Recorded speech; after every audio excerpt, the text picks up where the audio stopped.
All right, today we're going to tackle something that sounds, well, pretty much impossible. We're going to figure out how to measure a basic property of a single electron, a particle so ridiculously small you literally can't see it. This is one of the most clever, most elegant experiments in all of physics, so let's just dive right in. So that's the big question, right?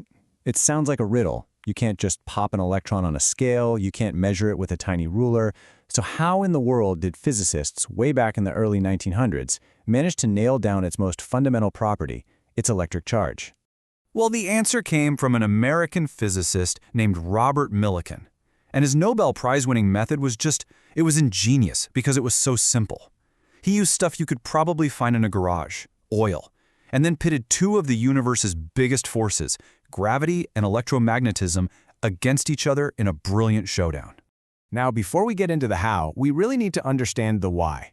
What was the big mystery Millikan was trying to solve? He was chasing down a huge question. Is electric charge like a smooth, continuous fluid, kind of like water that you can divide forever? Or is it more like sand, made up of tiny, individual, indivisible grains? That idea is called quantization. So what quantization really means is that any amount of electric charge, Q, that you find anywhere in the universe has to be a whole number multiple, n, of some tiny fundamental unit of charge, which we call E.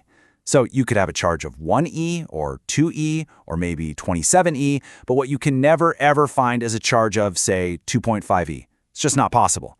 And Millikan's goal was to prove this was true and to actually measure E. So, okay, how do you even begin to control something that small? Well, you use the very property you're trying to measure. You see, every charged particle creates this invisible force field all around itself, an electric field. And Millikan realized that if he could create his own big, powerful, and most importantly, controllable electric field, he could essentially reach out and grab onto these little charged particles and make them move.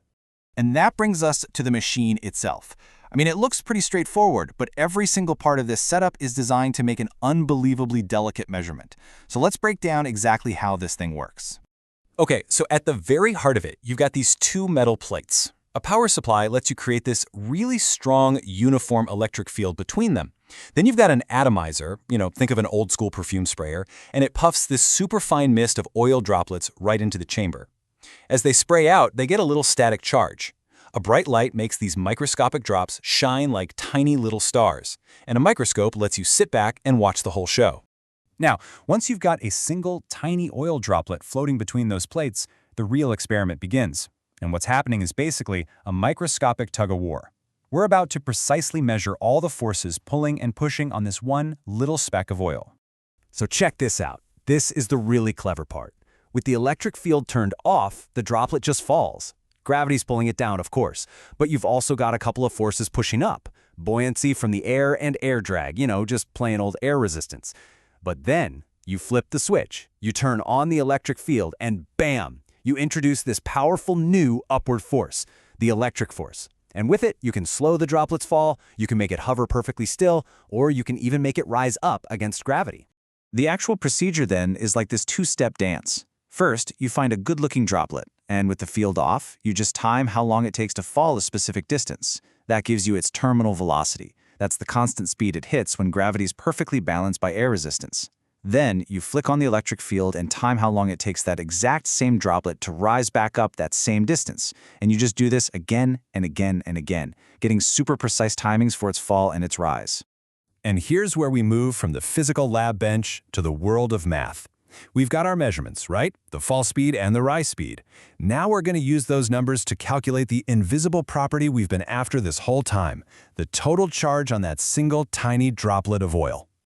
Okay, so the very first thing we have to figure out is the droplet's mass. But how on earth do you weigh something that small? Well, here's the trick. You don't. Instead, you use a really clever piece of physics called Stokes' law.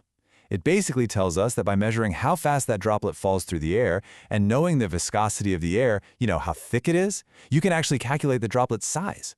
And once you know its size, you know its mass. It's just brilliant. We're figuring out the droplet's weight just by watching it fall. Now, since this is an advanced tutorial, we have to talk about a super important correction. You see, these oil droplets are so unbelievably tiny that to them, the air doesn't feel like a smooth, continuous fluid. It feels more like a swarm of tiny little marbles, air molecules. This means the droplets can actually slip between the gaps a bit easier than a bigger object could. So, to get a truly precise result, a correction factor has to be added to the calculation to account for this. It's this attention to detail that makes the experiment so accurate. So once we have that droplet's radius and its mass locked down, we can finally solve for its charge. We take all of our measurements, the fall speed, the rise speed, the voltage on the plates, and we plug them into one big equation that perfectly balances all those forces we saw earlier. Gravity, buoyancy, drag, the electric force, they're all in there. And when the dust settles, the only unknown thing left to solve for is n, the total charge on that little droplet. Now, Millikan and his students didn't just do this once. They did this for hundreds and hundreds of different oil droplets. And when they finally put all of their results together and stepped back, an absolutely breathtaking, simple, and profound pattern jumped right out of the data. And this is where the magic happens. Look, when they first calculated the charge for each droplet, the values kind of looked random. But then they did something brilliant.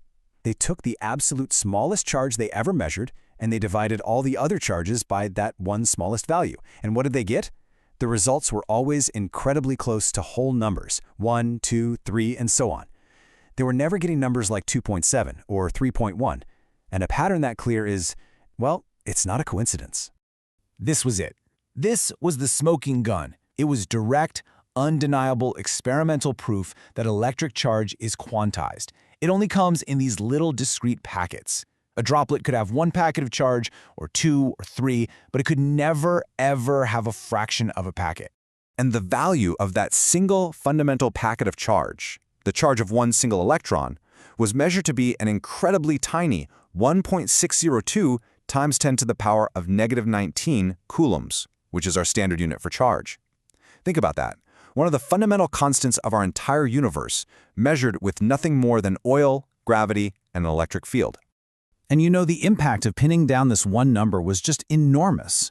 Once we knew the precise charge of the electron, it allowed physicists to calculate other fundamental constants like Avogadro's number with way more precision than ever before.